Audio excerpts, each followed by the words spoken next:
Thanks for watching News 12 on your side. From the station that's on your side, this is News 12, first at 5. The suspect in the deadly Midtown Atlanta shooting that left 1 dead and 4 in the hospital, waiving his right to his first appearance in court today. Deon Patterson facing murder and aggravated assault charges. Meanwhile, details of his past coming out. Patterson was a former member of the Coast Guard. While he does have run-ins with the law, none of those offenses were violent.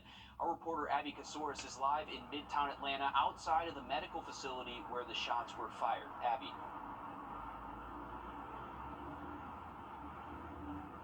This part of downtown Atlanta is eerily quiet today as the building behind me remains closed after a traumatic and chaotic day yesterday. The man who police say is responsible for killing 1 woman and injuring 4 more will now face a judge. Walked out of the building, all I seen was police cars and SWAT, and everybody's just pulling up. After a 7-hour manhunt throughout Atlanta, police captured 24-year-old Deon Patterson. Atlanta News' first helicopter over the scene in Cobb County last night as police took him into custody. He is facing murder and aggravated assault charges. Police say Patterson and his mother were on their way to an appointment at the Northside Midtown Medical Building just before noon. That's when police say Patterson pulled out a gun inside a doctor's office waiting room. Why he did what he did, all that is still under investigation. The 5 shooting victims were all women. 1 was pronounced dead at the scene. 4 more were transported to Grady Memorial Hospital. The hospital's chief medical officer says he's talked with the women under his care. 1 of the victims is expected to leave the hospital today. They have been traumatized.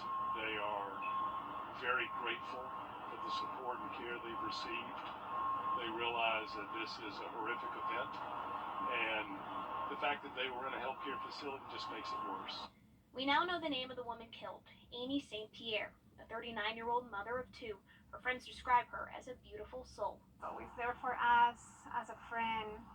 She's a wonderful mom of 2 little ones, and yeah, we're gonna miss her.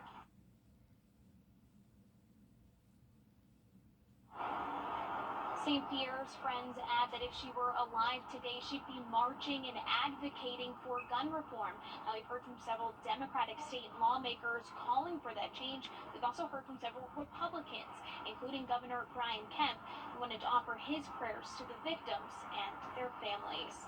Abby Casoris in Atlanta, on your side. All right, thank you for that update, Abby, there from Atlanta. For us today, we did stay sunny and full forecast for you in just about 10 minutes. Thanks, Riley. The Greenbrier Wolfpack leaving this morning for Duluth, Georgia to face Chamblee in the Class 5A state championship game. I was at the send-off this morning, and you could feel that energy. They had a great crowd out there this morning, and right now they're undefeated this season at 19-0.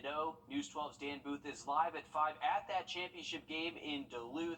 Dan, what's the atmosphere for us like out there? Will, like any game or any story, nothing can be finished without its final chapter. And Greenbrier, who literally just started, as you can see some of the action going on behind me, just started this game moments ago. And it's going to be interesting to see how this team just continues to stay humble, because that's been one of the storylines for this team the whole year. After speaking with them multiple times, keeping a level head through all of this success, being 19-0, and everything they've accomplished this season is incredible. And that's part of what's helped them get to this game against Chamblee over here in Duluth. Now, one thing I think is interesting as well is I've talked about the resume for Greenbrier throughout the week, and to harp on that one more time, Greenbrier has only allowed 4 goals the entire season coming into tonight's game, which is incredible. And to add to that, they've outscored their opponents by 130 goals, which once again is incredible in every single way you look at it. And I had to double check those numbers because when I first saw them, I didn't believe them myself, to be honest with you. But it really is a special environment here. I was speaking with athletic director Garrett Black a few moments ago as well, and he told me that they had a little bit of traffic on I-20, but more Greenbrier fans are continuing to trickle in as this game just starts off right about now. And about to have a throw-in right behind me as well. And it's been really interesting to see how Greenbrier just continues to keep this momentum up and trying to complete that perfect season, Will. And Dan, going back to this morning, they had a big crowd at the school. The energy was high. How many fans are out there in the stands? How many parents, students traveled there this afternoon?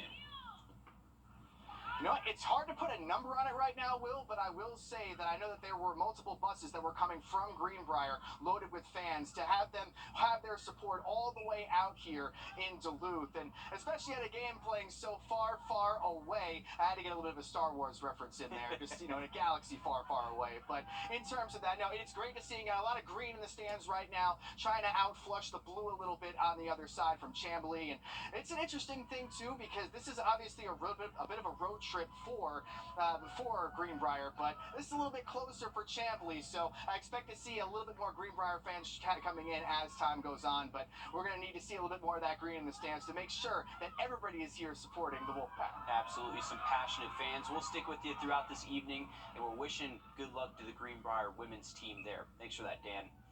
Well, today was a big day for the Bell Auditorium and the city of Augusta. The $17.5 million renovation and expansion project of the Bell has officially started with today's groundbreaking ceremony.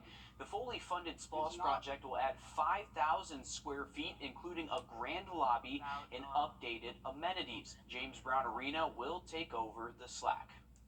Expansion, granting what I consider a true patron experience, and expanded restrooms, expanded concessions area certainly gives us the ability to take it to the next level. In order to make a community vibrant, you got to have vibrant lifestyle amenities.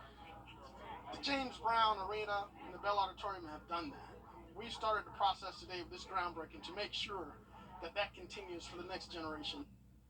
The Bell will close to all events starting on July 1st, and if the project stays on track, it will reopen next May, and events in the meantime will be held at the JBA. 5 law enforcement officers from around South Carolina are now part of the South Carolina Law Enforcement Officers Hall of Fame. One of those officers is Corporal Drew Barr Jr. Now, Barr was a full-time police officer in Casey, South Carolina, and also a volunteer firefighter in our area in Monetta.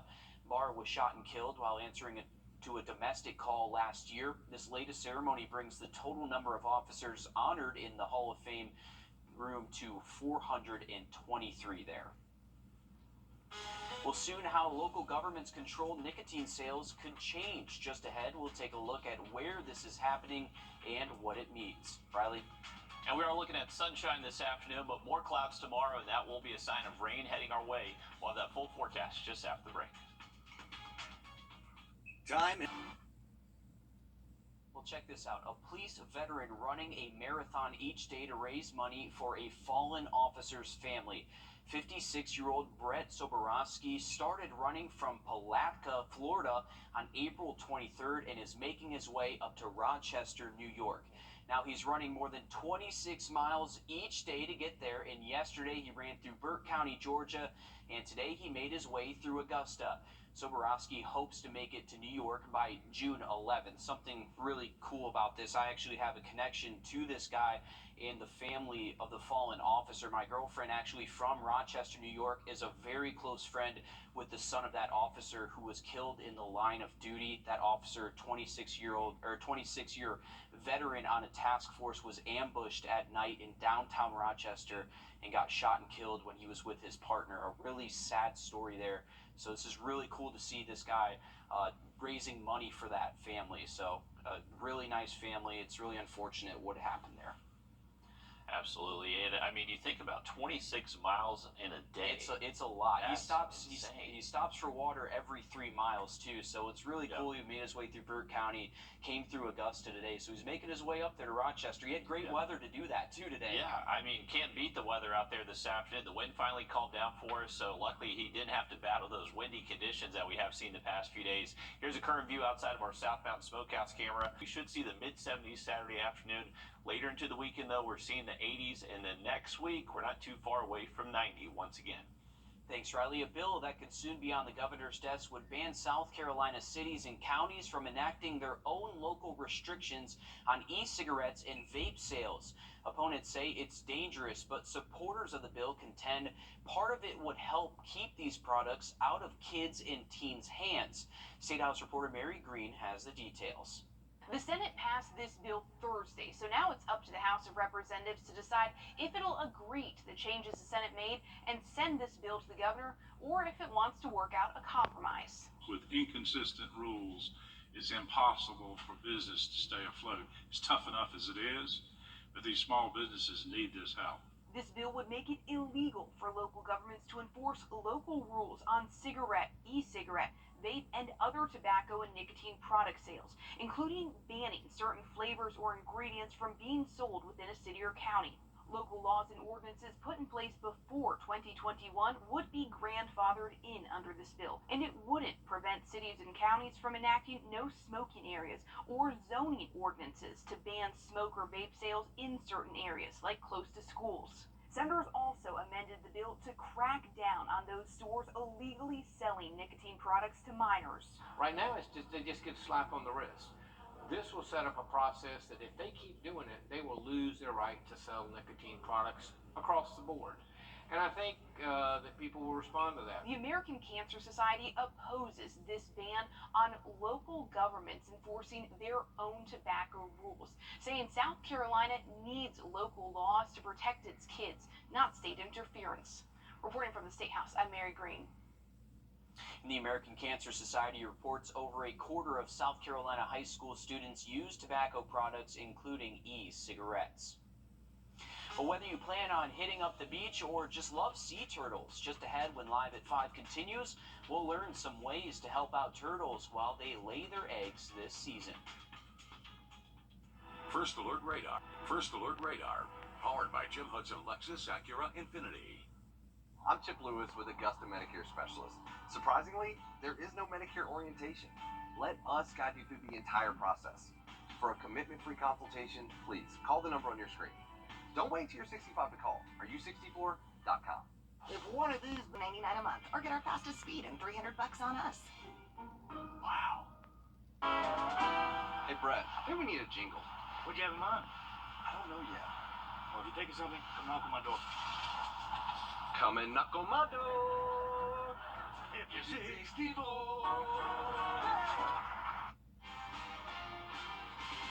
Live at 5, breaking news. The second suspect in the shooting death of a 13-year-old boy is in custody. The Richmond County Sheriff's Office says Tia Jackson was arrested in West Virginia on April 4th, and they released this information to us just minutes ago. Another person, 30-year-old Gregory Thornton, is in custody and awaiting extradition back to Georgia.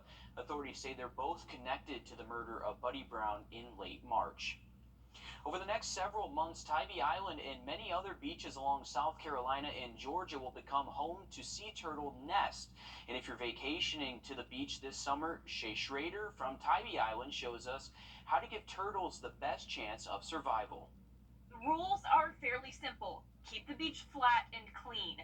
That means knocking down sandcastles before you leave the beach so you aren't blocking a mother from making it to the dunes. Another important thing, keeping the beach dark. Make sure that none of your light from your Airbnb or hotel room is spilling out onto the beach. And if you're taking a night beach walk, there's no need for a flashlight. The reason? Bright lights can deter sea turtle mothers from nesting or confuse hatchlings who use moonlight reflecting off the ocean to find their way to the water. Bright light bulbs can draw them to land where they could be eaten or stranded. Volunteers will be patrolling Tybee's beaches at dawn to check for signs of nesting. When they find a nest, they'll mark it with caution tape and take protective measures. We also, this year, are having to worry about, as last year, for the first time, coyotes, a predator that is new to us, but not to the barrier islands. And so we'll be having extra protection on the nest. And that is going to be a little bit of construction fencing on the top to prevent a coyote from digging up the valuable nest. Even with the coyote problem, last season, Tybee saw a record-breaking number of sea turtle nests, as well as the whole state of Georgia, with around 4,000 being recorded in the state. Audrin says that this year, however, numbers aren't expected to be that high. After a big year like that is a little reprieve, and so a reprieve is still 3,000 some nests. It will drop a little bit this year, but we'll still get around 3,000 nests this year. And sea turtle season typically lasts until the end of October. Riley? Well, it's Thursday, so we have our latest winner for the Plunkett Heating and Air Sunshade Giveaway. Big congratulations to Gary Rogers from Rennes, Georgia. To get your own sunshade, just go to wrdw.com, click on contest, and you can enter your email right there. Well, I'm going to look at the forecast for you just after a quick break. Mayday for yourself.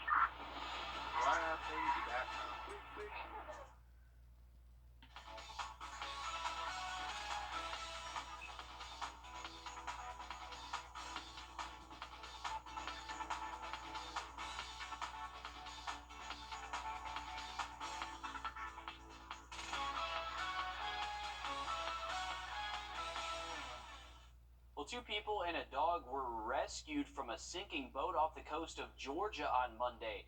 The U.S. Coast Guard releasing this footage showing a 28-foot boat taking on water near Savannah and a person being helped to safety. They say the people on board were able to set off their personal locator beacon, and they were in good spirits after being rescued. Their dog Reggie was also rescued and is doing okay. But a scary situation there is a 28-footer taking on water off the coast of Georgia here. Absolutely. They've had small craft advisories all up and down the Carolina and Georgia coast so far this week, as well as our windy conditions. They've been feeling it on the coast, and I'm sure those rough waters definitely had a role to play there. Luckily, they are safe, and we got beautiful weather out there this afternoon. This is actually a live look outside of our building. You can see there's a little bit of congestion here for this I-20 eastbound lane, so if you're crossing the state line, may just be a little bit slower than usual, but not too bad right now. 76 degrees currently, not a bad afternoon whatsoever. Staying nice this evening if you have any plans. Heading into tomorrow, though, we are going to notice some changes. It's going to be a pretty cloudy start to our Friday. Into the afternoon, we could see a few stray showers pop up across the area. Rain chances Friday really look to be highest kind of towards sunset and then heading into the overnight Friday and early Saturday. Unfortunately, that is a sign that rain will continue into the weekend outlook, keeping the chance for a few scattered storms Saturday and then less likely Sunday. All right, thanks, Riley. That's all the time we have, but stick with us. We have much more news, weather, and sports coming up after a short break as News 12 Live at 5 continues. I'm here for you.